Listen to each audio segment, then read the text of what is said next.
Hello everyone, my name is Singh Bati, physics faculty Resonance Kota. तो अपना chapter चल रहा है वेक्टर, और वेक्टर में जो है आगे अपन डिस्कस करेंगे वेक्टर का मल्टीप्लिकेशन, है ना। यहाँ इससे पहले जो है अपन ने उसका एडिशन, सब्ट्रैक्शन और उनकी प्रॉपर्टीज़ वगैरह बात कर ली है। आज टॉपिक है अपना मल्टीप्लिकेशन ऑफ वेक्टर्स, है ना। तो जब मैं किसी वेक्टर क्वांटिटी को किसी स्केलर से मल्टीप्लाई करता हूँ, किसी मतलब वेक्टर को स्केलर से जब मल्टीप्लाई करता हूँ तो मुझे जो है वो यहाँ पे वेक्टर ही मिलता है ना। वेक्टर को जब अपन किसी स्केलर से मल्टीप्लाई करते हैं तो अपन को वेक्टर ही मिलता है, ठीक है। इसका एग्जांपल भी अपन ने देखे थे कि जो फोर्स है वो होता है मेरा मास इनटू एक्सेलरेशन वेक्टर।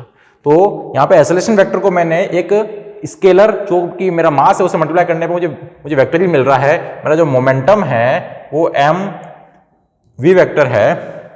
तो यहाँ इस वेक्टर को फिर से स्केलर से मल्टीप्लाई करने पे मुझे एक वेक्टर ही मिल रहा है। पर जब किसी वेक्टर को वेक्टर से मल्टीप्लाई करूंगा तो मुझे क्या मिलेगा, वो चीज मुझे यहाँ पे इस क्लास में समझनी है कि ए भी मेरा वेक्टर है और बी भी मेरा वेक्टर है, दोनों वेक्टर है। इनको जब मैं मल्टीप्लाई करूंगा तो मुझे जो रिजल्टेंट मिलेगा वो क्या मिलेगा, है ना। तो वेक्टर को वेक्टर से मल्टीप्लाई करने पे अपन को दो तरह के रिजल्ट मिलते हैं। वेक्टर को वेक्टर से मल्टीप्लाई करने पे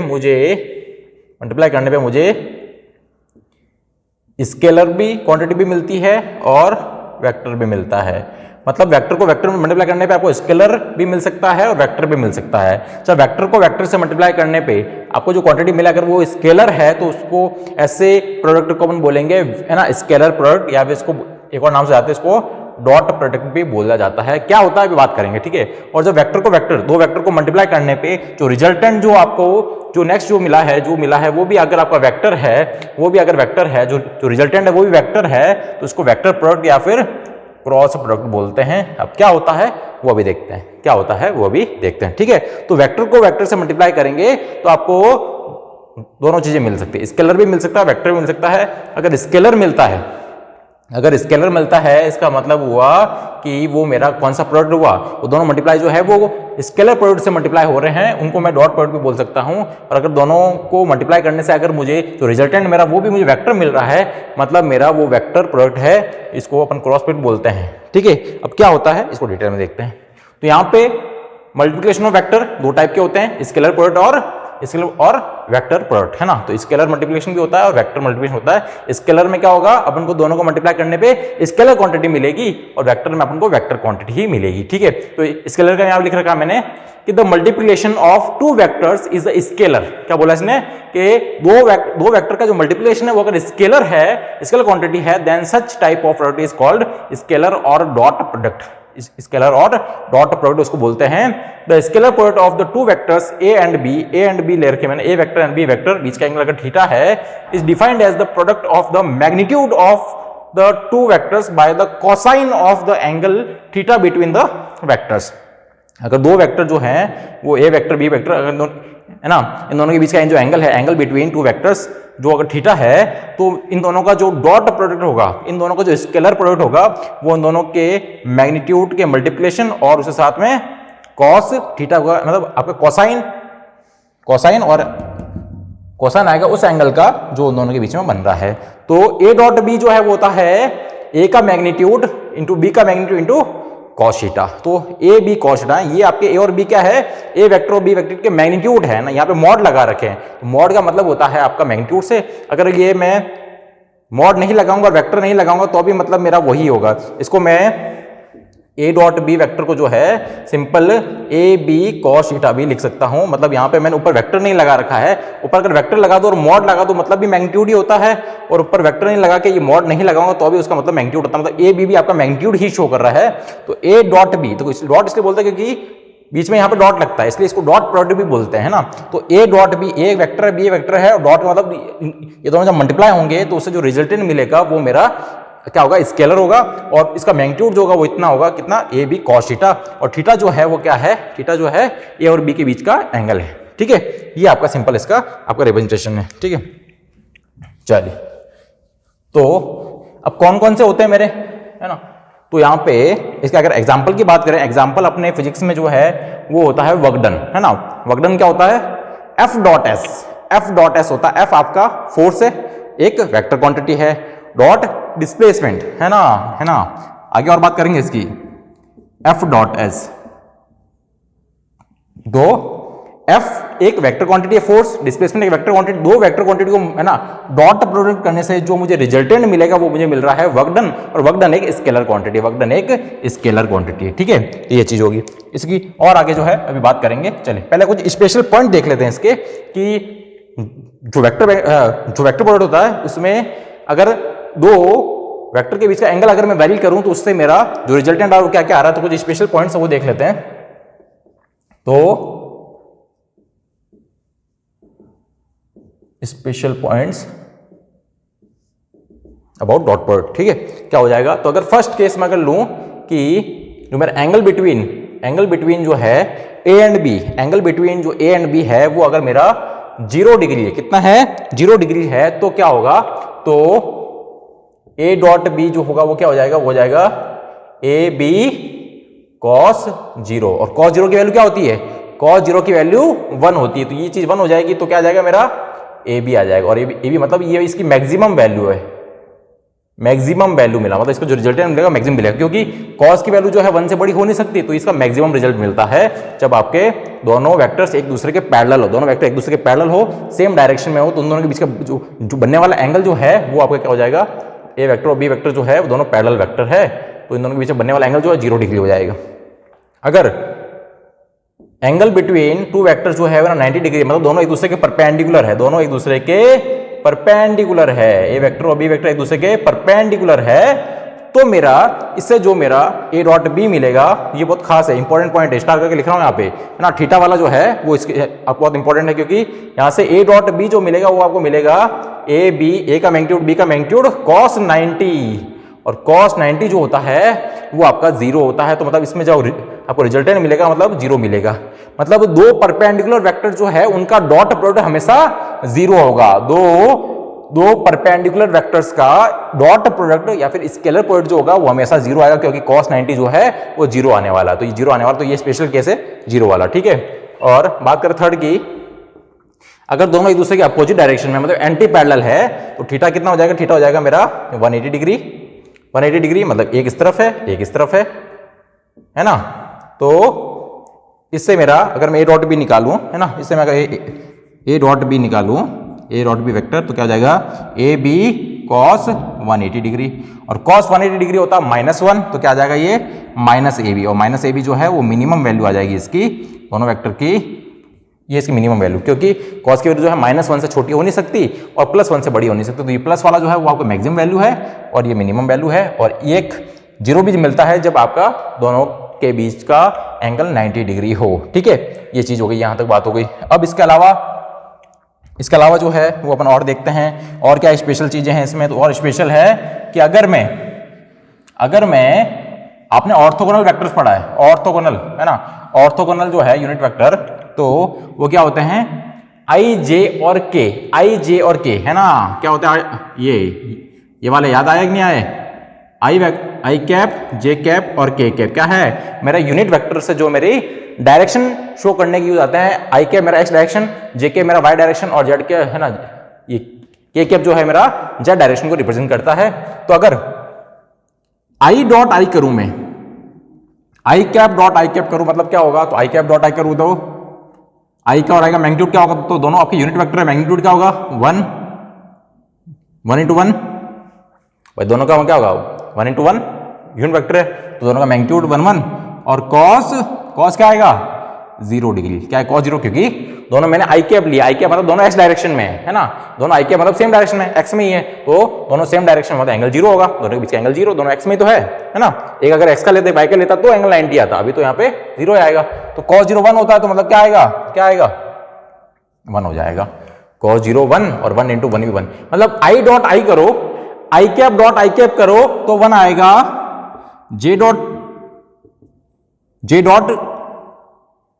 करो, जे कैप डॉट जे कैप करो तो 1 मिलेगा, और के कैप डॉट के कैप करोगे तो 1 मिलेगा, मतलब सेम यूनिट वेक्टर से आप डॉट प्रोडक्ट करते हैं तो आपका रिजल्टेंट जो आएगा वो आपका क्या आएगा, 1 आएगा। क्या आ रहा है, 1 आ रहा है, क्योंकि यहाँ पे क्या हो रहा है, मेन क्या हो रहा है, एंगल 0 आ रहा है, क्योंकि आप सेम की तो बात कर रहे हो, आप सेम की बात कर रहे हो, आप आई और आई को कर रहे हो डॉट, जे और जे को कर रहे हो, के और के को कर रहे हो, तो दोनों आपके सेम डायरेक्शन में ही है।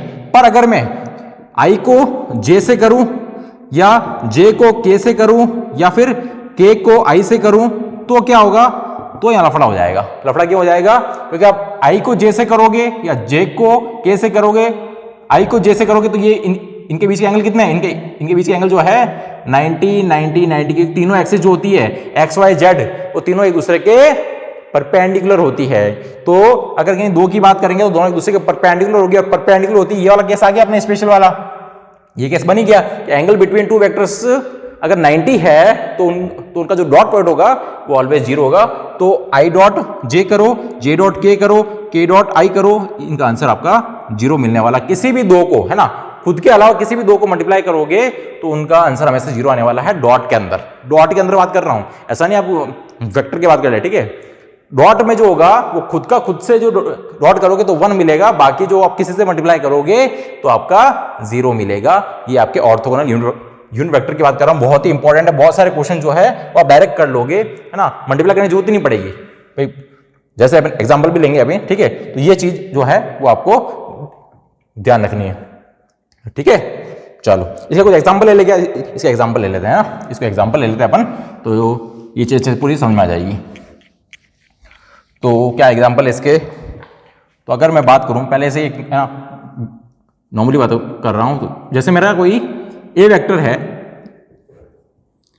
ए X I cap, A Y J cap plus A Z K cap, ठीक है। और कोई बी वेक्टर है, B X I cap plus B Y J cap plus B Z K cap, है ना।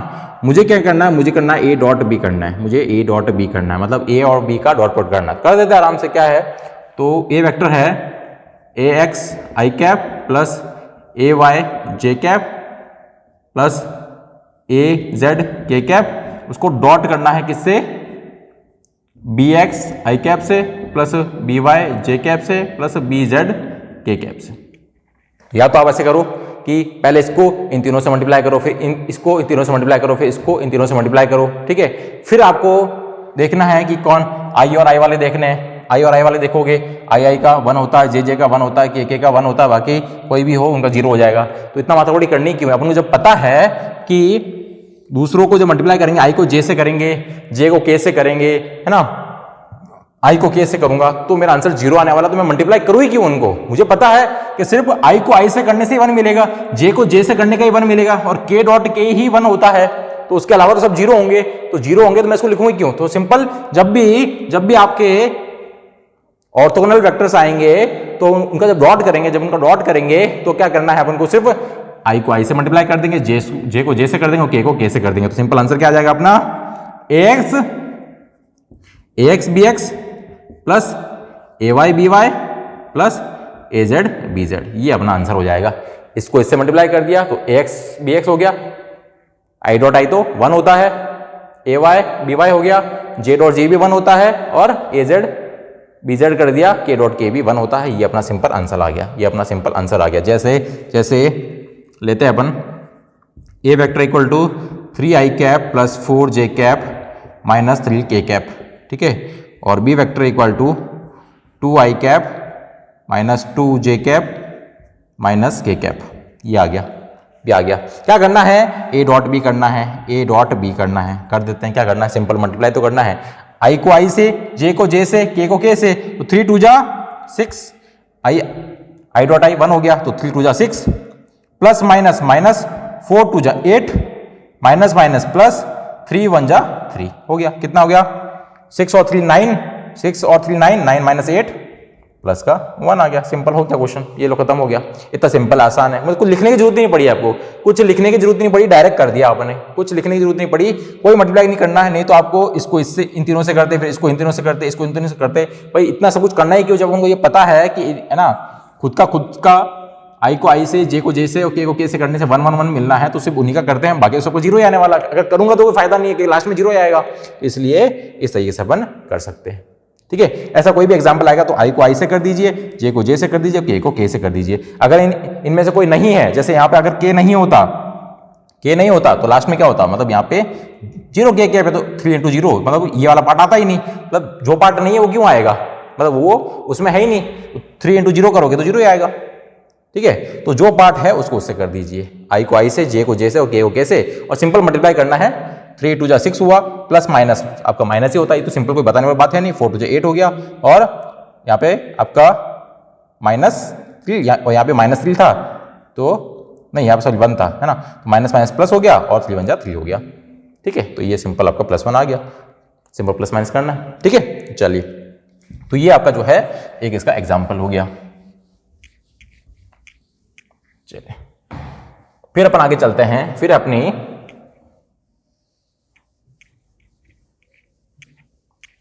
इसकी प्रॉपर्टीज पे, है ना। तो क्या है नेक्स्ट इसकी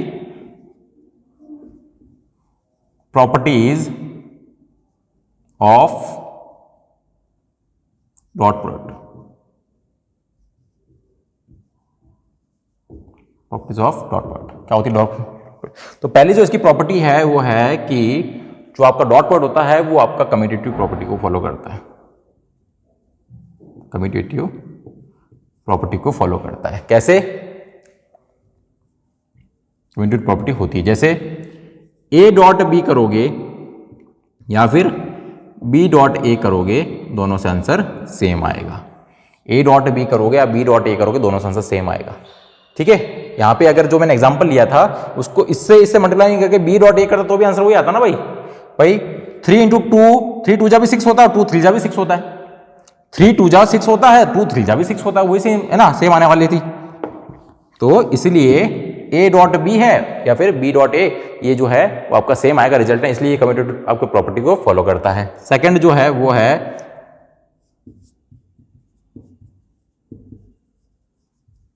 डिस्ट्रीब्यूटिव प्रॉपर्टी। डिस्ट्रीब्यूटिव प्रॉपर्टी क्या बोलता है, तो ये बोलता है आपका सिंपल कि A dot B plus C, A dot B plus C, है ना। तो ये अगर तो ये डिस्ट्रीब्यूटिव प्रॉपर्टी है ना, तो डिस्ट्रीब्यूटिव प्रॉपर्टी क्या बोलती है कि A dot B plus C है, ए डॉट बी प्लस सी, तो ये क्या होगा, ये आपका डॉट जो है डिस्ट्रीब्यूट हो जाएगा। मतलब इसको अपन ये भी दे सकते हैं ए डॉट बी, बीच में प्लस है, फिर इसको ए डॉट सी, ए डॉट सी, मतलब ये आपकी डिस्ट्रीब्यूटिव प्रॉपर्टी बोलती है कि आपका ए डॉट है बी प्लस सी के साथ में, तो आपका डिस्ट्रीब्यूट हो जाएगा आपका dot A dot B plus A dot C हो जाएगा। ये आपकी डिस्ट्रीब्यूटिव प्रॉपर्टी होती है, और आपका जो डॉट प्रोडक्ट है इस डिस्ट्रीब्यूटिव प्रॉपर्टी को फॉलो करता है और कम्यूटेटिव प्रॉपर्टी को भी फॉलो करता है। ठीक है, तो ये हो गया आपका इस की प्रॉपर्टीज। अब इसके बाद जो आता है आपका आता है एप्लीकेशन। क्या आता है, एप्लीकेशन। कि अपने फिजिक्स में इसका क्या एप्लीकेशन है, एप्लीकेशन ऑफ डॉट प्रोडक्ट। ठीक है, तो क्या डॉट प्रोडक्ट का एप्लीकेशन है वो देख लेते हैं। तो देखो यार, एप्लीकेशन फिजिक्स में से बहुत सारे हैं ना, मेन अभी मैंने आपको अगर बात करें तो वर्क डन की है ना, वर्क डन की ही बात कर लेते हैं। वर्क डन आपका क्या होता है, एफ डॉट एस होता है, एफ डॉट एस होता है ना। वर्क डन की बात अगर मैं बात करूं पी की, पी मतलब पावर की, तो पावर भी एक स्केलर क्वांटिटी है जो मुझे मिलता है एफ डॉट वी से। एफ डॉट मतलब वी, एफ मतलब फोर्स और वी मतलब वेलोसिटी, वेलोसिटी के डॉट प्रोडक्ट से अपन को पावर मिल सकता है। ठीक है, तो ये इस तरीके के आपके बहुत सारे एग्जांपल्स है। ठीक है, और इसका अगर एग्जांपल ले अपन तो कैसे अपन वर्क डन निकाले, तो एक सिंपल आप ऐसे भी कर सकते हैं कि ये कोई 1 kg का ब्लॉक है ना, जो फोर्स लग रहा है इस पे मान लो 10 न्यूटन का, 10 न्यूटन का फोर्स लग रहा है इसके ऊपर, और ये आपका डिस्प्लेस कर रहा है 2 मीटर, 2 मीटर डिस्प्लेस कर रहा है इस डायरेक्शन में, 10 न्यूटन फोर्स लग रहा है। एंगल जो है इसके बीच का 37 डिग्री है ना। तो बोला है कि एक फोर्स जो है वो हॉरिजॉन्टल से 37 के डिग्री पे, है ना, एंगल पे लग रहा है, और बॉडी जो है वो 2 मीटर डिस्प्लेस कर रही है एक्स डायरेक्शन में। तो बताइए वर्क डन कितना होगा। तो सिंपल आराम से निकाल सकते हैं, क्या होता है, वर्क डन होता है एफ डॉट एस, है ना, एफ डॉट एस मतलब F S cos theta, F S cos theta. F dot S क्या होता है, एफ का मैग्नीट्यूड, एस का मैग्नीट्यूड और कॉस थीटा। एफ कितना है 10 न्यूटन, एस कितना है 2 मीटर, और कॉस थीटा दोनों के बीच एंगल कितना है 37 डिग्री। आराम से निकाल सकते हैं। तो 10 इंटू 2 इंटू कॉस 37 डिग्री। अब cos 37 डिग्री निकालना आता कि नहीं आता, जिसको नहीं आता फिर ये कुछ उससे क्वेश्चन नहीं होगा। तो इसके लिए आप जो है मेरा ट्रिग्नोमेट्री का वीडियो देखिए। ट्रिग्नोमेट्री में मैंने बता रखा है कि दो स्पेशल एंगल के बारे में बता रखा है कि cos 37 की वैल्यू क्या होती है और cos 53 है ना। दो आपके स्पेशल एंगल जो है 37 एंड 53 उनके बारे में बता रखा है। सिंपल से जल्दी से यहाँ बता देता हूँ। जैसे ये आपका एक ट्रिपलेट, आपको एक पाइथागोरस का ट्रिपलेट लेना है 3, 4 और 5 का।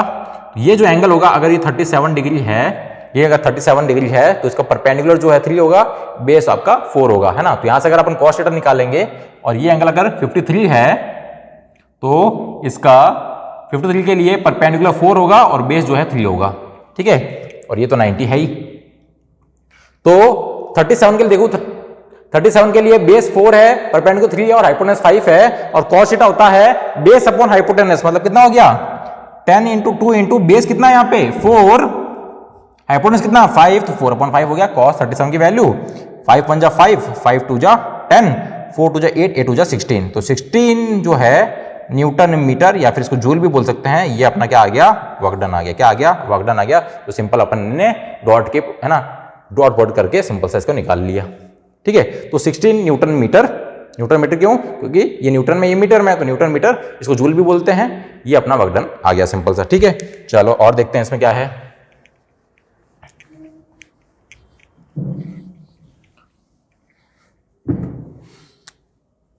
और इसका एप्लीकेशन आ जाता है अपना एंगल फाइंड करने में, और इसका एप्लीकेशन आ जाता है अपना एंगल फाइंड करने में, है ना। मतलब इसका एंगल फाइंड करना है मुझे दो वेक्टर के बीच का, तो मैं आराम से डॉट की हेल्प से कर सकता हूं। जैसे मुझे पता है कि ए डॉट बी जो होता है वो होता है आपका ए का मैग्नीट्यूड, बी का मैग्नीट्यूड cos थीटा। तो यहां से cos थीटा क्या हो जाएगा, cos थीटा हो जाएगा A dot B vector upon A का मैग्नीट्यूड, बी का मैग्नीट्यूड। बस ये रहा cos थीटा। तो यहां से आप cos थीटा भी निकाल सकते हो। यहां से आपको एंगल पता चल जाएगा कि इन दोनों वेक्टर के बीच का एंगल कितना है। जैसे कोई एक अपन क्वेश्चन लें, तो जैसे मान लेते हैं ए वेक्टर है अपना 3i cap plus 3√3j cap, और बी वेक्टर है मेरा 5√3i cap plus 5j cap. ये है, ये ए और ये बी वेक्टर है। मुझे क्या निकालना है, angle between A vector B vector क्या होगा। मुझे निकालना angle between A vector B vector क्या होगा, आराम से निकाल सकता हूं, है ना। तो cos थीटा क्या होता है, ए डॉट बी अपॉन ए का मैग्नीट्यूड, बी का मैग्नीट्यूड। तो मुझे ए डॉट बी चाहिए पहले, तो मतलब पहले इनको डॉट करना पड़ेगा और फिर मुझे ए का मैग्नीट्यूड, बी का मैग्नीट्यूड निकालना है। अगर पुट करना कर देता हूं, तो पहले मैं ए डॉट बी निकाल लेता हूं। तो ए डॉट बी क्या होता है, ए डॉट बी होता है इन दोनों का डॉट प्रोडक्ट, मतलब आई को आई से, जे को जे से और के को के से। के तो है ही नहीं, आई को आई से कर देते हैं। तो आई को आई से करूंगा तो क्या होगा, 5 3 जा 15, 15√3, 15√3 प्लस आई डॉट आई आपका 1 हो गया, और ये भी 15√3, ये हो गया 15√3, 15√3 कितना हो गया 30√3, कितना हो गया 30√3, 15 और 15 30√3 हो गया। तो ये तो आ गया ए डॉट बी। और ए का मैग्नीट्यूड कितना होगा, ए का मैग्नीट्यूड कैसे निकालूंगा, तो है ना, ए का मैग्नीट्यूड निकालूंगा मैं, चलो मैं यहाँ पे फॉर्मूला भी लिख देता हूं कि ए डॉट बी तो अपन कर ही लेंगे, ए डॉट बी तो अपन कर ही लेंगे।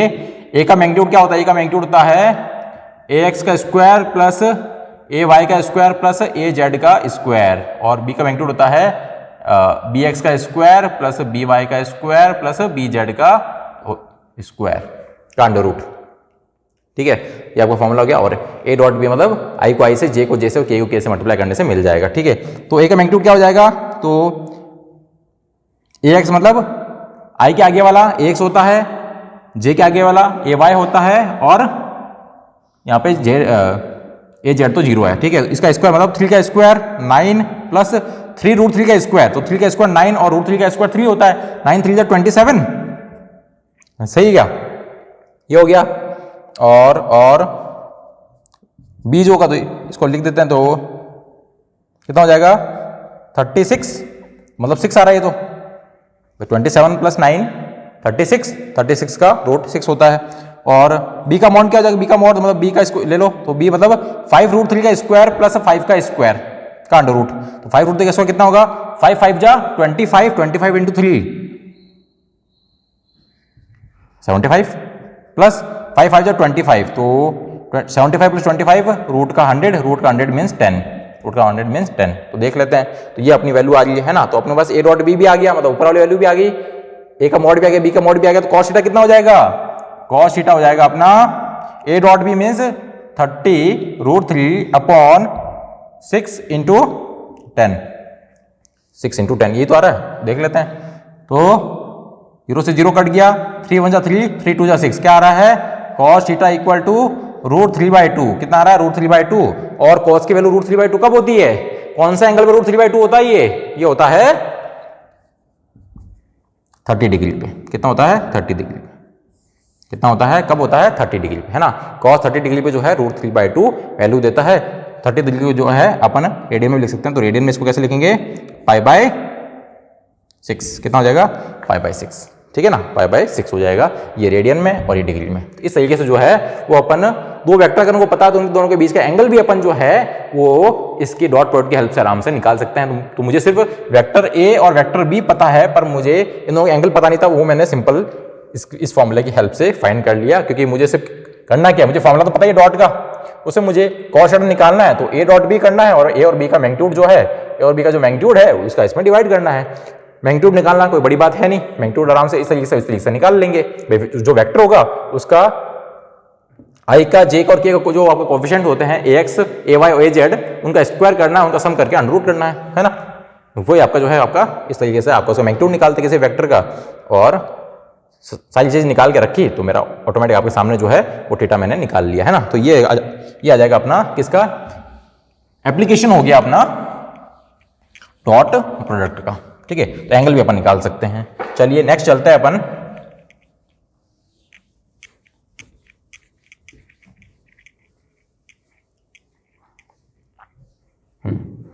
एक और क्वेश्चन लेके इस पे, तो चलो एक और क्वेश्चन ले लेते हैं। तो एक और क्वेश्चन है आपका, ए वेक्टर और बी वेक्टर और सी वेक्टर का जो मैग्नीट्यूड्स हैं, ए वेक्टर, बी वेक्टर और सी वेक्टर के जो मैग्नीट्यूड्स हैं वो आपको दे रखे हैं 12, 5 और 13। ए वेक्टर, बी वेक्टर और सी वेक्टर के जो मैग्नीट्यूड्स हैं वो आपको 12, 5 और 13 दे रखे हैं, और बोला है A plus B equal to C vector है, A plus B equal to C vector है। तो फाइंड कीजिए, है ना, फाइंड कीजिए थीटा, फाइंड कीजिए in between A vector and B vector, है ना। मैंने शॉर्ट में क्वेश्चन लिख दिया है। क्वेश्चन में सिंपल मेन ये बोल रखा है कि ए vector, B vector, C vector जो है, तीन वेक्टर है, इनका मैग्नीट्यूड 12, 5 और 13 है, और ये रिलेशन दे रखा है कि ए और बी का जो सम है वो सी वेक्टर आ रहा है आपको, ए वेक्टर और बी वेक्टर ऐड करने में सी वेक्टर मिल रहा है, तो इन ए वेक्टर और बी वेक्टर के बीच का एंगल क्या होगा, तो आराम से निकाल सकते हैं, उसमें क्या दिक्कत है। ये जो रिलेशन उसका यूज लेंगे, रिलेशन दे रखा आपका रिलेशन दे रखा कि ए वेक्टर और बी वेक्टर जो है वो सी वेक्टर है, और दो का सम कैसे होता है ना, दो का सम का रिजल्टेंट जो है सी वेक्टर है, और दो का रिजल्टेंट कैसे निकाल देते हैं अपन, अगर आपको याद हो तो इस तरीके से ए का स्क्वायर प्लस बी का square plus 2ab cos theta. कौन से फॉर्मूले से आया था ये, आपका वेक्टर का जो है पैरेललोग्राम, है ना, पैरेललोग्राम जो है लॉ ऑफ एडिशन, उससे ही आया था, इक्वल टू जो है मेरा सी हो गया, इक्वल टू जो है सी हो गया। अगर मैं ये रूट यहां से हटा दूं, रूट यहां से हटा दूं, तो मेरा सी का स्क्वायर हो जाएगा इधर, मैं रूट दोनों तरफ स्क्वायर करूंगा तो ये आ जाएगा मेरा, ठीक है। यहां में ये ए बी, ये क्या है, ये ए बी सब क्या है, ए और बी के मैग्नीट्यूड है, ये सी क्या है आपका, ये आपका रिजल्टेंट है, सी का मैग्नीट्यूड है। मैग्नीट्यूड मुझे क्वेश्चन में गिवन है, मैग्नीट्यूड मुझे क्वेश्चन में गिवन है, रख दो, क्या हो जाएगा ये 12 का स्क्वायर, ए क्या है 12, बी है 5 और सी है 13, तो 12 का स्क्वायर मींस 144 प्लस बी का स्क्वायर मतलब 5 का square means 25 plus 2 into 12 into 5 cos theta equal to C मतलब 13 मतलब 169, इसका स्क्वायर क्या होगा 169, 144 प्लस 25 भी आपका कितना होगा 169 होगा, जो इससे कैंसिल हो जाएगा, जो इससे कैंसिल हो गया, मतलब क्या आ रहा है आपका 12 5 जा 60, 62 जा 120 cos थीटा इक्वल टू 0, क्योंकि यहां से हट गया, 0 आ रहा है, तो cos थीटा इक्वल टू 0, और cos थीटा 0 कब होता है, cos थीटा 0 कब होता है, जब एंगल कितना हो, जब एंगल हो मेरा 90 डिग्री, कब हो 90 डिग्री, या फिर π/2, या फिर π/2, तो एंगल अपना निकल गया कि दो वेक्टर जो है ये दोनों वेक्टर एक दूसरे के परपेंडिकुलर है। हाँ जी, तो नेक्स्ट है अपना वेक्टर प्रोडक्ट, है ना। वेक्टर प्रोडक्ट क्या होता है, तो अपने स्केलर की बात कर लिया। वेक्टर प्रोडक्ट क्या होता है, वेक्टर प्रोडक्ट होता है the multiplication of two vectors is a vector, then such type of product is called vector product. मतलब दो वेक्टर्स को मल्टीप्लाई करने पे अगर रिजल्टेंट भी वेक्टर मिले, है ना, रिजल्टेंट में अगर वेक्टर मिले तो उस टाइप, है ना, उसको अपन वेक्टर प्रोडक्ट बोलेंगे। Its magnitude is given by the product of magnitudes of two vectors, है ना, दो वेक्टर्स के मैग्नीट्यूड को जो मल्टीप्लाई करेंगे and sine of the angle between them, ये क्या हो जाएगा, अपने उस सी वेक्टर का मैग्नीट्यूड कैसे फाइंड करेंगे अपन, magnitudes of the given by the product of the magnitudes of two vectors and the sine of the angle between them. मतलब दोनों वेक्टर का मैग्नीट्यूड और उसका साइन, है ना, साइन थीटा लेना पड़ेगा और थीटा जो होगा और ए और बी के बीच का एंगल हो जाएगा, तो इसका मैग्नीट्यूड इस तरीके से निकलेगा। और जो साथ में ये क्या है, इनको मल्टीप्लाई करने पे जो आपको रिजल्टेंट मिल रहा है वो एक वेक्टर क्वांटिटी है। वेक्टर क्वांटिटी क्या होती है, उसका मैग्नीट्यूड होता है और साथ में उसकी डायरेक्शन होती है। तो ये जो एन कैप है वो शो कर रहा है इसके डायरेक्शन कैसे निकालेंगे, है ना, अपन अभी बात करेंगे डायरेक्शन कैसे निकलेगी, अभी इसकी बात करेंगे। पर अब इसका मैग्नीट्यूड कैसे निकालते हैं, A B sine theta, magnitude जो होता है वो ए बी साइन थीटा से आता है, ये तो साथ में डायरेक्शन है, ठीक है। तो ए बी साइन थीटा सिर्फ इसका मैग्नीट्यूड हो जाएगा और साथ में अगर मैं एन कैप लगा दूं तो ये इसकी डायरेक्शन बता देगा कि इस डायरेक्शन में जो है वो आपका है, ठीक है। तो ये भी एन कैप कैसे निकालेंगे बात करेंगे, ठीक है। और इसको जो है अपन ए बी साइन थीटा को अपन ए क्रॉस बी भी लिखते हैं, जैसे वहां पे ए डॉट बी लिखते थे इसलिए उसको डॉट प्रोडक्ट भी बोलते थे, यहाँ पे ए क्रॉस बी रहते हैं इसलिए वेक्टर प्रोडक्ट को अपन क्रॉस प्रोडक्ट भी बोला जाता है। ये क्रॉस प्रोडक्ट इसको बोलते हैं क्योंकि यहाँ पे ए क्रॉस बी इसको पढ़ेंगे, है ना, C vector equal to A cross B, मतलब ए और बी को क्रॉस प्रोडक्ट करने से जो है वो आपको मिला है सी, और सी भी एक वेक्टर क्वांटिटी है कि दोनों का जो वेक्टर है वो आपका दोनों वेक्टर क्वांटिटी को मल्टीप्लाई करने से जो रिजल्ट मिला वो भी आपका वेक्टर क्वांटिटी होता है, ठीक है। चलिए देखते हैं, अब बात करते हैं इसके डायरेक्शन की। ये जो एन कैप है, ये एन कैप की बात करते हैं, ठीक है। जैसे अपन मानते हैं ये कोई ए वेक्टर है, ये कोई बी वेक्टर है, ठीक है। इनका बीच का एंगल जो है वो आपका थीटा है, इनके बीच का एंगल जो है वो अगर आपका थीटा है, ठीक है। तो इसका अगर मैं करता हूं ए क्रॉस बी, है ना, अब यहां पे डायरेक्शन जो है वो डिपेंड करता है कि पहले किसको लिखा आपने, आप ए क्रॉस बी कर रहे हो या बी क्रॉस ए कर रहे हो, क्योंकि यहां पर डायरेक्शन जो चेंज हो जाएगी। देखो इसके डायरेक्शन निकालेंगे अपन राइट हैंड थंब रूल से, राइट हैंड थंब रूल से निकालेंगे अपना। आप लेंगे राइट हैंड, अपनी फिंगर्स लेंगे, फिंगर्स को पहले वेक्टर जो लिखा हुआ ए वेक्टर लिखा हुआ तो ए क्रॉस बी लिखा हुआ यहाँ पे तो यहां से ए से बी की तरफ ले जाएंगे, ए से बी की तरफ ले जाएंगे तो, है ना, थंब मेरा यहां पे बाहर की तरफ आ रहा है, ए से बी की तरफ। अगर मेरा ए और बी इसी प्लेन में है ना, बोर्ड के प्लेन में बनाया मैंने, तो ए क्रॉस बी करूंगा तो जो डायरेक्शन है मेरी बाहर की तरफ आ जाए, डायरेक्शन मेरी बाहर की तरफ आ रही है। और अगर मैं बी क्रॉस से करता हूं, मतलब बी से ए की तरफ जाता हूं, राइट हैंड की फिंगर्स को कर्ल करता हूं बी से ए की तरफ, बी वेक्टर से ए की तरफ, तो मतलब ये हो जाएगा B cross A, B cross A. तो ए क्रॉस बी जब मैंने किया था, ए से बी की तरफ गया था, अपने राइट हैंड के फिंगर्स को ए से बी की तरफ किया, तो थंब मेरा बाहर की तरफ आया था, थंब मेरा बाहर की तरफ आया था, तो जो डायरेक्शन आई थी मेरी आई थी आउटवर्ड। और जब मैं बी क्रॉस करता हूं, मतलब बी से ए की तरफ ले जाता हूं मैं अपने राइट हैंड के फिंगर्स को, तो मेरा थंब अंदर की तरफ आ रहा है ना, ये करने पे थंब अंदर की तरफ आ रहा है, थंब अंदर आ रहा है मतलब इसमें आ रहा है इनवर्ड। तो आप देख सकते हैं कि दोनों में जो डायरेक्शन है, ए क्रॉस बी करोगे, बी क्रॉस करोगे, तो दोनों में जो आपका डायरेक्शन है वो अपोजिट आती है, दोनों में डायरेक्शन अपोजिट आती है, और डायरेक्शन अपोजिट आने का मतलब वो वेक्टर चेंज हो जाएगा, है ना। तो इसलिए क्रॉस प्रोडक्ट जो है बड़ा ध्यान से करना पड़ता है। स्केलर में कोई दिक्कत नहीं है, क्योंकि जो आपका रिजल्टेंट मिलता है वो आपका स्केलर होता है, स्केलर में डायरेक्शन होती ही नहीं है, तो आप ए डॉट बी करो या बी डॉट ए करो, कोई मतलब ही नहीं है।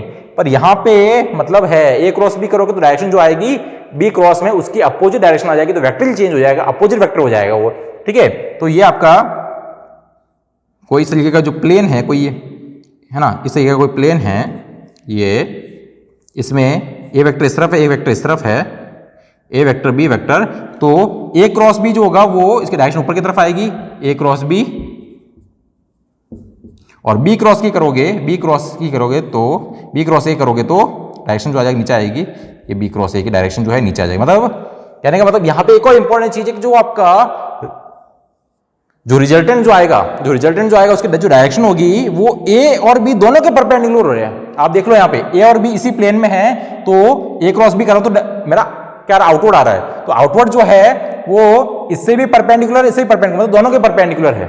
भाई इस प्लेन के जो भी मैं बाकी बात करूंगा उन दोनों के परपेंडिकुलर होगा कि नहीं होगा, तो जो रिजल्टेंट होता है उसकी डायरेक्शन जो होती है वो ए और बी दोनों के परपेंडिकुलर होती है।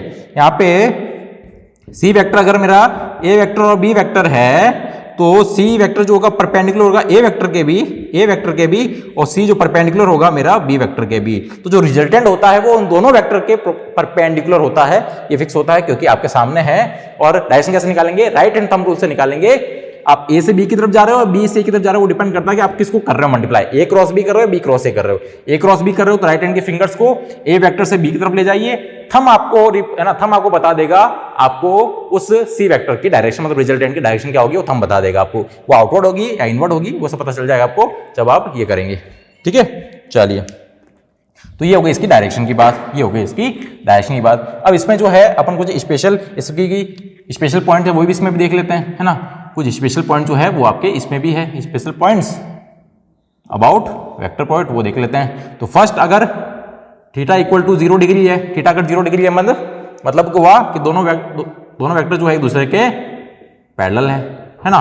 तो यहां पे ए क्रॉस बी जो होगा वो क्या होगा, ए बी साइन 0 डिग्री, और साइन 0 0 होता है मतलब दोनों वेक्टर अगर आपके एक दूसरे के पैरेलल है तो यहाँ पे आंसर जो आएगा, जो रिजल्टेंट आएगा ए क्रॉस बी का, वो मेरा 0 मिलने वाला है। सेकंड जो है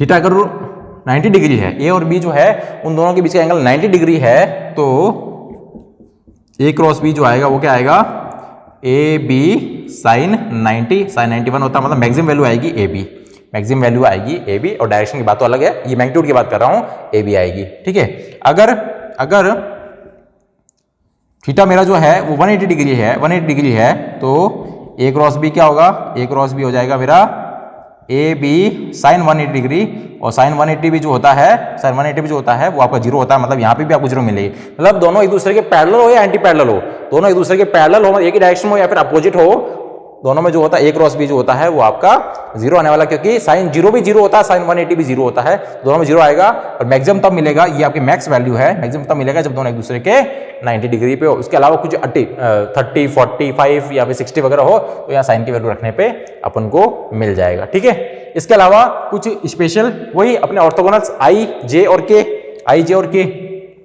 तो यहाँ पे मैं आई क्रॉस आई करता हूं, जे क्रॉस जे करता हूं, या फिर के क्रॉस के करता हूं।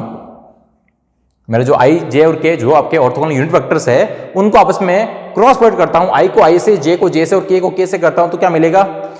डॉट में आपको याद है आई को आई से किया था, जे को जे से किया था, के को के से किया था, तो 1 1 1 वैल्यू मिल रही थी। यहाँ पे क्या मिलेगा, तो आई और आई, जे और के जो है सेम डायरेक्शन में, मतलब दोनों पैरेलल वेक्टर है तो आई और आई सेम डायरेक्शन में, दोनों एक्स में, दोनों वाई में, दोनों आपके जेड में है, तो एंगल जब 0 तो आपको 0 होने वाला। तो आई को आई से करोगे, जे को जे से करोगे और के को के से करोगे तो आपका इसमें आंसर 0 है। उसमें 1 आता था, इसमें आपका 0 आएगा। इसमें कब मिलेगा, इसमें तब मिलेगा जब आप एक दूसरे को, है ना, एक दूसरे को मल्टीप्लाई करो, आई को जे से या फिर जे को के से या फिर आई को के से, इस तरीके से मल्टीप्लाई करेंगे तो इसमें कुछ मिलेगा अपन को। तो अपन देख लेते हैं कैसे करेंगे। तो आई को जे से करने से क्या मिलेगा, जे को के से करने से क्या मिलेगा, आई को के से करने से क्या मिलेगा, ये सब चीज देखते हैं ना। तो अपन इसके लिए आप देखो, अब ये क्या है कि इसको थोड़ा बच्चों को कंफ्यूजन हो जाता है कि इसको मल्टीप्लाई करने से, इसको देखो मल्टीप्लाई करने से कभी के भी आ सकता है, माइनस के भी आ सकता है, वो डिपेंड करता है कि आई डॉट जे कर रहे हो या जे डॉट आई कर रहे हो, आई डॉट जे कर रहे हो या जे डॉट आई कर रहे हो। मैंने अभी बताया था आपको कि ए क्रॉस बी करते हैं और बी क्रॉस करते हैं तो दोनों में सेम आपको सेम वेक्टर नहीं मिलेगा, क्योंकि डायरेक्शन अपोजिट आ जाएगा, तो एक दूसरे के अपोजिट वेक्टर मिलते हैं, डायरेक्शन एक दूसरे के अपोजिट आ जाएगी। ठीक है, तो इसमें इसलिए ध्यान रखना पड़ता है कि आई डॉट जे है या जे डॉट आई है। ठीक है, तो इसको याद रखना ट्रिक है आपको, सिंपल यहां पे लिख दो आई जे और के लिख दो, आई जे के लिख दिया, आई कैप जे कैप और के कैप लिख दिया मैंने। अब जो है अगर आप क्लॉकवाइज चल रहे हैं, अगर क्या चल रहे हैं अपन क्लॉकवाइज डायरेक्शन में, अगर अपन क्लॉकवाइज डायरेक्शन में चल रहे हैं तो आपका दो वेक्टर को मल्टीप्लाई करने से नेक्स्ट वाला जो आएगा वो प्लस आएगा, नेक्स्ट वाला जो आएगा उसका साइन प्लस आएगा। अगर आप एंटी क्लॉकवाइज चल रहे हैं, अगर आप एंटी क्लॉकवाइज चल रहे हैं तो दो वेक्टर को मल्टीप्लाई करने के बाद वो तीसरा जो आएगा वो नेगेटिव आएगा, साइन जो आएगा उसका नेगेटिव आएगा। अपन देख लेते हैं, देखो I dot J, I co dot करेंगे जे से, आई डॉट जे करेंगे तो क्या मिलेगा मुझे, आई डॉट जे करूंगा तो के कैप मिलेगा, आई डॉट जे करूंगा तो के कैप मिलेगा। ठीक है, इस तरीके से जे डॉट के क्या होगा, ये जे डॉट के, तो जे को के से मतलब क्या चल रहा हूं, जे को के से कर रहा हूं मल्टीप्लाई, तो मैं चल रहा हूं क्लॉकवाइज ही चल रहा हूं, और क्लॉकवाइज चल रहा हूं मींस पॉजिटिव आना, तो प्लस का आई कैप ही आएगा। है ना, क्योंकि नेक्स्ट वाला जो आएगा वो आपका प्लस का ही आएगा, नेक्स्ट वाला जो आएगा अपना प्लस का ही आएगा। ठीक है, इस तरीके से जो है आई डॉट के कर रहा हूं, देखो आई डॉट के मतलब किस तरफ, पहले आई है फिर के है, तो मतलब कैसे चलना पड़ा मुझे, एंटी क्लॉकवाइज चलना पड़ रहा है, एंटी क्लॉकवाइज चलूंगा तो आंसर माइनस में आएगा, और क्या आएगा, नेक्स्ट वाला वेक्टर आएगा पर माइनस में आएगा, तो आई डॉट के करेंगे तो माइनस का जे कैप आएगा। ठीक है, इस तरीके से क्या, इस तरीके से मैं जे डॉट आई करूंगा तो जे डॉट आई करूंगा तो जे से आई की तरफ जा रहा हूं, जे डॉट आई कर रहा हूं, क्या चल रहा हूं, एंटी क्लॉकवाइज चल रहा है, और एंटी क्लॉकवाइज चलूंगा तो नेक्स्ट वेक्टर जो के कैप आएगा वो नेगेटिव आएगा। सही है, इस तरीके से मैं के डॉट जे करूंगा तो के डॉट जे करूंगा तो के से जे की तरफ जा रहा हूं, के से जे की तरफ जा रहा हूं तो क्या होगा, मैं जा रहा हूं एंटी क्लॉकवाइज, तो जो नेक्स्ट मिलेगा मुझे आई कैप वो नेगेटिव आएगा। इस तरीके से मैं के डॉट आई करूं तो क्या मिलेगा, तो के से आई की तरफ जा रहा हूं, के से आई की तरफ जा रहा हूं तो मुझे जो नेक्स्ट मिलेगा जे वो मुझे कैसा मिलेगा, पॉजिटिव मिलेगा, क्योंकि मैं क्लॉकवाइज जा रहा हूं, के से आई की तरफ जा रहा हूं। तो इस तरीके से आपको अगर पता है कि आप आई जे के में क्लॉकवाइज एंटी क्लॉक किस तरफ आप है, आई डॉट जे या जे डॉट आई है, तो अपन उससे आपको मिलने वाला नेक्स्ट वेक्टर है ये भाई, आई को जे से मल्टीप्लाई करेंगे तो के ही मिलेगा, अब वो के प्लस का होगा माइनस का होगा वो पता चल जाएगा, अगर आप क्लॉकवाइज जा रहे हैं या एंटी क्लॉकवाइज जा रहे हैं, क्लॉकवाइज आपने लिया है, एंटी क्लॉकवाइज लिया है ना, आई डॉट जे किया है या फिर जे डॉट आई किया है, आई डॉट जे करोगे तो आप क्लॉकवाइज चल रहे हो तो आपको प्लस आएगा, और आगे जे डॉट किया तो अपने जे डॉट आई किया तो अपने नेगेटिव किया है, तो मतलब अपन एंटी क्लॉकवाइज चल रहे तो उसमें नेगेटिव आएगा।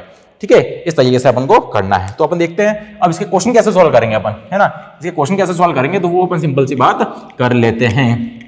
तो कुछ एग्जांपल लेते हैं इसके डॉट प्रोडक्ट के, सॉरी इसके वेक्टर प्रोडक्ट के, और कैसे दो वेक्टर को क्रॉस करेंगे वो भी बात हो जाती है। ठीक है, तो अपना आ जाएगा मेथड आ जाएगा मल्टीप्लिकेशन का, कि दो वेक्टर को जो है कैसे जो है वो अपन मल्टीप्लाई करेंगे क्रॉस प्रोडक्ट से। ठीक है, तो जैसे अपन लेते हैं A vector equal to A X I cap plus A Y J cap plus A Z K cap. ठीक है, और B vector equal to B X I cap plus B Y J cap plus B Z K cap. अब यहां पे देखो, अगर आप traditional method लगाते हैं, पुराना वाला, मतलब इसको इन तीनों से मल्टीप्लाई करो, फिर इसको इन तीनों से मल्टीप्लाई करो, फिर इसको इन तीनों से मल्टीप्लाई करो, फिर देखो कि आई वाला कौन सा है, जे वाला कौन सा, के वाला कौन सा है ना, फिर आपका जो भी आपका जो कॉमन आता है, आई कॉमन आता है, जे कॉमन आता है, उस तरीके से करेंगे तो मेथड बहुत ही लंबा हो जाएगा। इस तरीके से आंसर सही आएगा, आंसर उससे भी सब आपका सेम ही आएगा, पर टाइम जो है वो भी इंपॉर्टेंट है अपने लिए, है ना, जल्दी से हो जाए, आसान तरीके से हो जाए, गलतियां कम हो, कैलकुलेशन कम करनी पड़े, वो अपने लिए सबसे बेस्ट रहेगा। तो इसको अगर ट्रेडिशन से करेंगे, अगर इसको इन तीनों से, इसको इन तीनों से, इसको इन तीनों से, उस तरीके से अपन कर सकते हैं, पर अपन जो मेथड लगाने वाले हैं सबसे इजी मेथड वो करेंगे अपन। अगर अपन को ए क्रॉस बी करना है, ए क्रॉस बी करना है, तो अपन ये मेथड लगाएंगे, है ना, डिटरमिनेंट मेथड जो है आपका, यहां पे लिखेंगे आई जे और के, क्या लिखेंगे, आई जे और के लिख देंगे, है ना, और यहाँ पे सिर्फ आई की वैल्यू आएगी, या जे की वैल्यू और के की वैल्यू आएगी। ठीक है, अब यहाँ पे ए क्रॉस बी क्या, मतलब पहले जो आएगा वो आपको आई जे के में ए वाले जो वेक्टर वो लिखना है, मतलब यहाँ क्या है, यहाँ है ए एक्स ए वाई और ए जेड, आई के आगे ए एक्स, जे के आगे ए वाई और इसके आगे ए जेड, और यहाँ पे बी पे बी एक्स बी वाई और बी जेड, ये यहाँ पे लिख दिए। अब क्या करना है अपन को, ए क्रॉस बी करना, ए और बी का क्रॉस पर करना, तो सिंपल पहले लिखेंगे अपन प्लस का आई कैप, मतलब प्लस का आई कैप लिख दिया, मतलब आई वाले को छोड़ के जे को आपस में क्या करना है, क्रॉस मल्टीप्लाई करना, जे को आपस में क्या करना है, क्रॉस मल्टीप्लाई करना, तो कर देते हैं। ये लो, तो क्या आएगा, ये आ जाएगा ए वाई बी जेड, ए वाई इंटू बी जेड, बीच में लगाना माइनस, यहां आ जाएगा अपना ए जेड बी वाई, पहले लिख दिया प्लस का आई कैप लिख दिया ये वाला।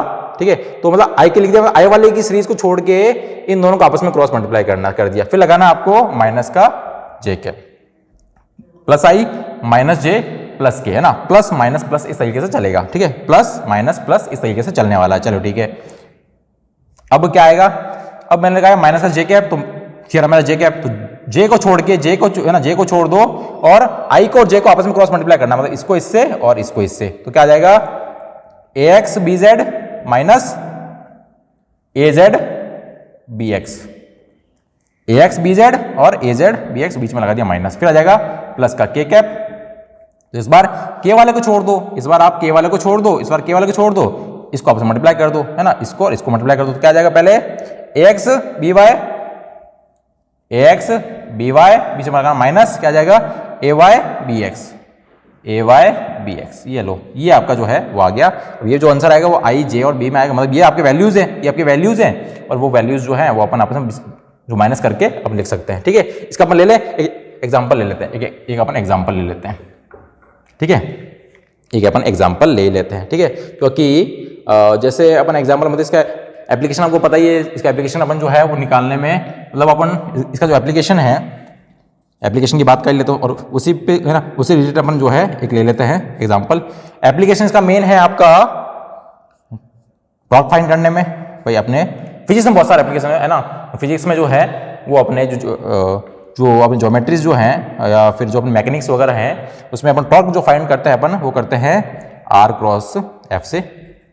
आर है अपना डिस्प्लेसमेंट वेक्टर, एफ है अपना फोर्स वेक्टर, दोनों को क्रॉस करने से जो है हमको टॉर्क मिलता है, और टॉर्क की जो डायरेक्शन आती है वो आर और एफ के दोनों के परपेंडिकुलर आएगी, है ना। इस तरीके से मेरा एंगुलर मोमेंटम, एंगुलर मोमेंटम क्या होता है, एंगुलर मोमेंटम होता है आर क्रॉस पी, क्या होता है आर क्रॉस पी, है ना। इस तरीके से मेरा वेलोसिटी, वेलोसिटी क्या होता है आर क्रॉस ओमेगा, क्या होता है आर क्रॉस ओमेगा। इस तरीके से जो एक्सेलरेशन होता है क्या होता है आर क्रॉस अल्फा, ठीक है ना। इस तरीके से जो है मुझे ये मिल जाएंगे। ठीक है, तो ये मेरे कुछ एप्लीकेशंस हो गए।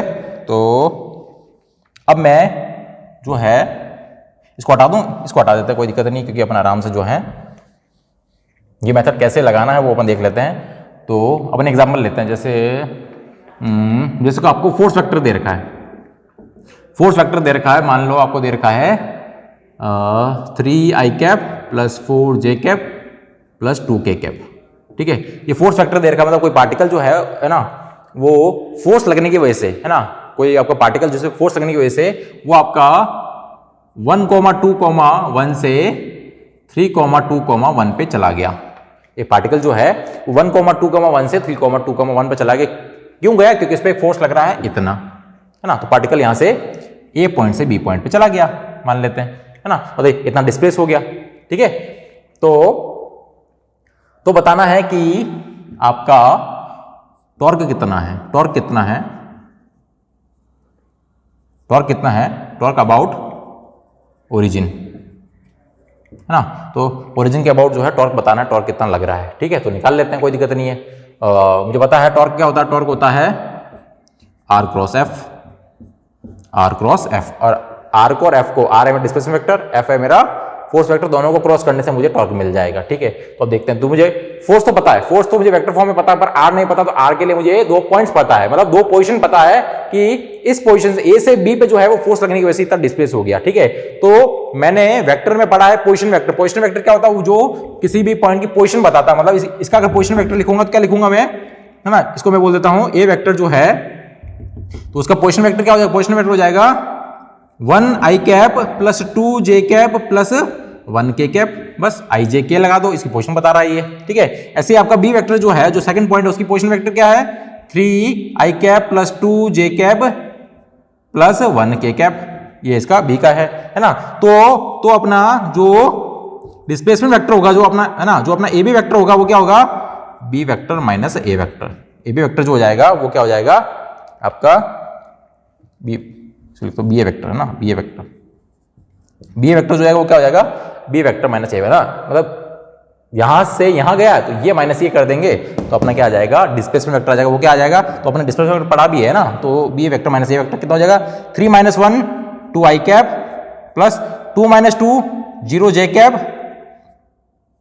Plus 1 - 1 0k cap, 0k cap, simple सी बात है, उसमें क्या दिक्कत है। ठीक है, तो आ रहा 0 0 आ रहा है, तो क्या आ रहा है अपना सिर्फ 2i कैप आ रहा है, क्या बी ए वेक्टर, बस ये मेरा आ गया। बी ए वेक्टर को मैं आर वेक्टर बोल देता हूं, मतलब ये मेरा डिस्प्लेसमेंट वेक्टर यही तो है 2i कैप। ठीक है, 2i कैप बच रहा है, चलो देखते हैं। तो टॉर्क क्या हो जाएगा, टॉर्क हो जाएगा आपका, आपको आर क्रॉस एफ करना है, तो ये रहा मेरा आर वेक्टर 2i कैप और एफ वेक्टर ये रहा, इनका क्रॉस करना, तो क्रॉस कर देता हूं, तो टॉर्क हो जाएगा मेरा आर क्रॉस एफ, जो मैं कैसे करूंगा, जो मैं ये टेबल बना के कर लूंगा आई जे और के।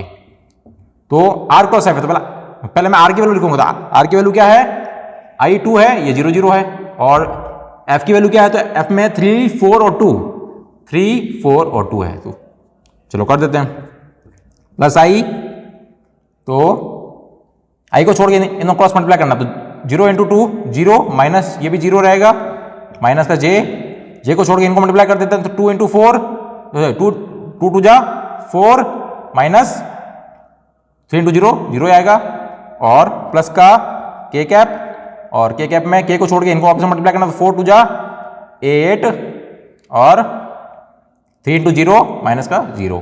तो ये लो कितना आ रहा टॉर्क कितना आ रहा है 0 आई कैप माइनस का 4 जे कैप और प्लस का 8 के कैप। ये जो है मेरा टॉर्क वेक्टर आ गया। और टॉर्क का मैग्नीट्यूड भी निकाल सकते हैं। मैग्नीट्यूड कैसे निकालोगे टॉर्क का मैग्नीट्यूड भी निकालोगे,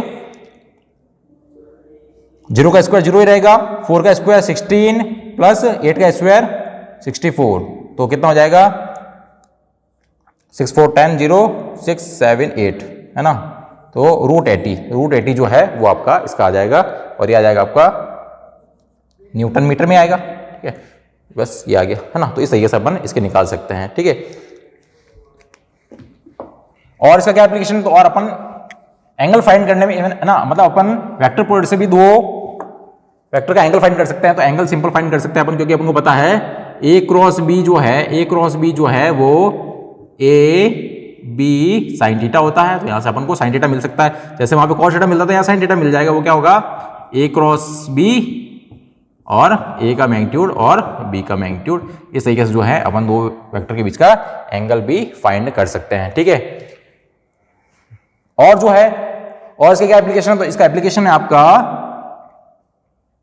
दो वेक्टर के बीच का अगर क्रॉस प्रोडक्ट से अपन एरिया ऑफ ट्रायंगल भी निकाल सकते हैं और एरिया ऑफ पैरेललोग्राम भी निकाल सकते हैं। अगर तो मैं बात करूं, ये ए वेक्टर है, ये बी वेक्टर है, दोनों के बीच एंगल अगर थीटा है, दोनों के बीच अगर थीटा है, तो अगर मैं इसको ऐड कर दूं यहां से, तो ये बन गया मेरा ट्रायंगल। इसका अगर मुझे एरिया निकालना है तो क्या करना पड़ेगा, इसका एक यहाँ पे एक परपेंडिकुलर ड्रॉ करना पड़ेगा। और परपेंडिकुलर कितना हो जाएगा, तो आप जानते हैं कि ये परपेंडिकुलर जो होगा वो मेरे इस बी के कंपोनेंट्स आ जाएगा बी साइन थीटा। कितना आ जाएगा, बी साइन थीटा। क्योंकि ये वाली वैल्यू जो होगी, ये वाली वैल्यू जो होगी वो होगी बी कॉस थीटा, और ये जो कंपोनेंट होगा वो इसका बी का ये वाला कंपोनेंट कॉस के डायरेक्शन में कंपोनेंट जो आएगा, ये वाला कंपोनेंट आएगा बी कॉस थीटा, और ये आ जाएगा B sine theta.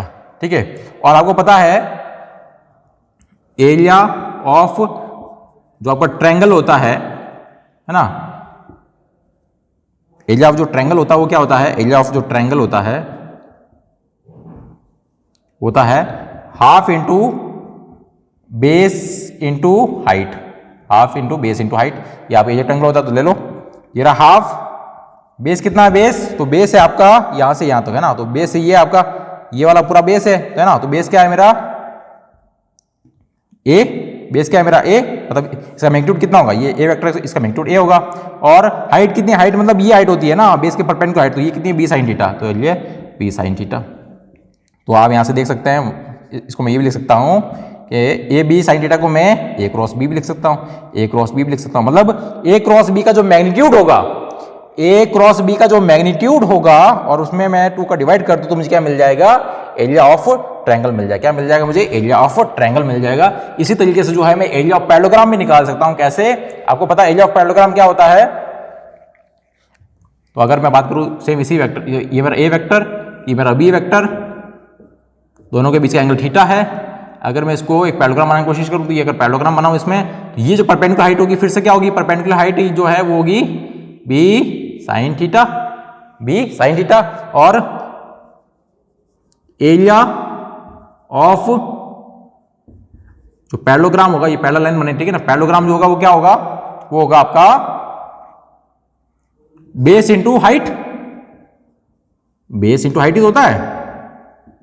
Area parallelogram क्या होता है, बेस इंटू हाइट ही होता है। तो कितना बेस है, बेस है मेरा ये, बेस है मेरा ए वेक्टर, तो ए वेक्टर मतलब ए का मैग्नीट्यूड लेना, बेस में मैग्नीट्यूड तो ए, और हाइट कितना है मेरा, हाइट है बी साइन थीटा। कितना है, बी साइन थीटा। यहां से क्या मिल रहा है, यहां से मिल रहा है ये क्या है, ए बी साइन थीटा क्या है, ये अपना ए क्रॉस बी का क्या है, मैग्नीट्यूड। तो ए क्रॉस बी के मैग्नीट्यूड से अपन को, ए क्रॉस बी के मैग्नीट्यूड से अपन को एरिया ऑफ पैरेललोग्राम मिल जाता है, और इसमें अगर मैं डिवाइड बाय 2 कर दूं तो मुझे एरिया ऑफ ट्रायंगल मिल जाएगा। तो एरिया ऑफ ट्रायंगल जो है वो भी फाइंड कर सकते हैं इसके हेल्प से, और अपन एरिया ऑफ पैरेललोग्राम भी फाइंड कर सकते हैं। ठीक है, फिर नेक्स्ट आता है अपना वेक्टर प्रोडक्ट की आपकी प्रॉपर्टीज। तो कौन कौन सी प्रॉपर्टीज को ये फॉलो करता है, तो अपन को पता है डॉट की प्रॉपर्टीज पता है, तो अपन इसकी प्रॉपर्टीज भी देख लेते हैं। तो प्रॉपर्टी जो है, तो फर्स्ट आपकी कम्यूटेटिव प्रॉपर्टी। तो कम्यूटेटिव प्रॉपर्टी क्या बोलती थी अपनी कि ए क्रॉस बी करो वो आपका इक्वल होना चाहिए बी क्रॉस ए के, है ना। तो डॉट तो फॉलो करता था इसको, ए डॉट बी करो या बी डॉट ए करो उसको फॉलो करता था, पर ए क्रॉस बी और बी क्रॉस ए को इक्वल नहीं आएगा। मतलब ये कम्यूटेटिव प्रॉपर्टी को फॉलो नहीं करता कौन, वेक्टर प्रोडक्ट। क्यों? क्योंकि ए क्रॉस बी करने से जो मुझे अभी यहाँ पे क्रॉस से जो आपको रिजल्टेंट मिल रहा है वो आपका वेक्टर है। वेक्टर मींस डायरेक्शन भी इंपॉर्टेंट करती है। तो ए क्रॉस बी करोगे उससे डायरेक्शन जो आएगी बी क्रॉस है उसकी अपोजिट डायरेक्शन आएगी, मतलब वो उसका अपोजिट वेक्टर हो गया, नेगेटिव वेक्टर हो गया। तो दोनों बराबर कैसे होगा? वेक्टर में मेन खेल अब डायरेक्शन का ही है, डायरेक्शन अपोजिट हो गई तो ये इसको फॉलो नहीं करता है। सेकंड जो है अपना डिस्ट्रीब्यूटिव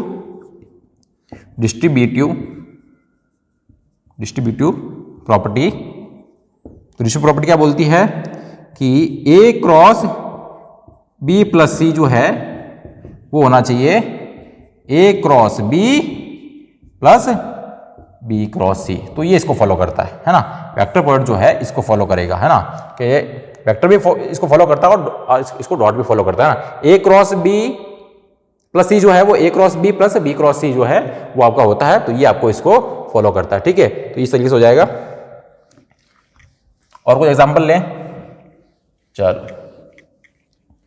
एक अपना एग्जांपल ले लेते हैं। जैसे मेरा ए वेक्टर जो है वो दे रखा है 3i cap plus 3√3 j cap, और बी वेक्टर जो दे रखा है वो दे रखा है 5√3 i कैप और प्लस 5 j कैप, ठीक है। ये दे रखा आपको। अब यह बोला है कि आपको क्या निकालना है, वेक्टर प्रोडक्ट से बताना है कि इन दोनों के बीच का एंगल क्या होगा। इसको तो आप स्केलर से बता दोगे, बताने में आप स्केलर से बता दोगे, पर आप क्वेश्चन बोल रखा है वेक्टर प्रोडक्ट से बताना है कि जो एंगल थीटा है किसके बीच में, ए वेक्टर एंड बी वेक्टर, वो बताना है। वेक्टर प्रोडक्ट से बता देते हैं, कोई दिक्कत नहीं है। वेक्टर प्रोडक्ट से जो एंगल आता होता है साइन थीटा इक्वल आता है ए क्रॉस बी और ए का मैग्नीट्यूड बी का मैग्नीट्यूड, ठीक है। तो ए क्रॉस बी क्या होगा तो देख लो। तो ए क्रॉस बी निकालना है, इसको सिंपल निकाल लेते हैं। तो ए क्रॉस बी निकालते हैं पहले। तो ए क्रॉस बी हो जाएगा अपना आई जे और के। पहले अपन ए को लिखें, ए क्या है 3√3 और 0, बी क्या है 5√3 5 और 0। चलो तो हो जाएगा प्लस आई कैप, आई को छोड़ के इनको मल्टीप्लाई, तो इसको 0 से मल्टीप्लाई तो 0 ही आने वाला है। माइनस का जे कैप, तो जे मीन्स जे को छोड़ के इनको आपस में क्रॉस मल्टीप्लाई करना है तो 0 ही आने वाला। क्यों? क्योंकि 3 इंटू 0 0 आएगा, 5√3 इंटू 0 0 ही आएगा। प्लस का के कैप, तो के को छोड़ के इनको आपस में मल्टीप्लाई करना है, इससे मिलेगा आपको 5 3 जा 15 माइनस 5 3 जा 15 इंटू √3 3 हो जाएगा। तो 15 3 जा 45 हो जाएगा, 45 है ना, ये हो जाएगा। तो कितना ये, तो ये आई और जे तो 0 ही आ रहे हैं। क्या आ रहा है मेरा के कैप जो आ रहा है वो कितना आ रहा है आपका 45 माइनस 15, तो कितना आ जाएगा माइनस का 30 के कैप, माइनस का 30 के कैप आ जाएगा, ठीक है। तो ये आ रहा है ए क्रॉस बी, और ए का मैग्नीट्यूड और बी का मैग्नीट्यूड निकाल लेते हैं। तो sine theta equal to A cross B तो आ रहा है मेरा माइनस 30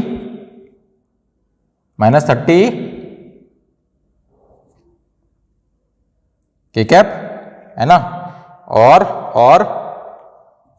ए डॉट बी का मैग्नीट्यूड निकाल लेते हैं। ए डॉट बी का मैग्नीट्यूड निकाल लेते हैं, वो कितना आएगा, तो वो आ जाएगा मेरा ए का मैग्नीट्यूड क्या आएगा 3 का स्क्वायर, ए का मैग्नीट्यूड कितना आएगा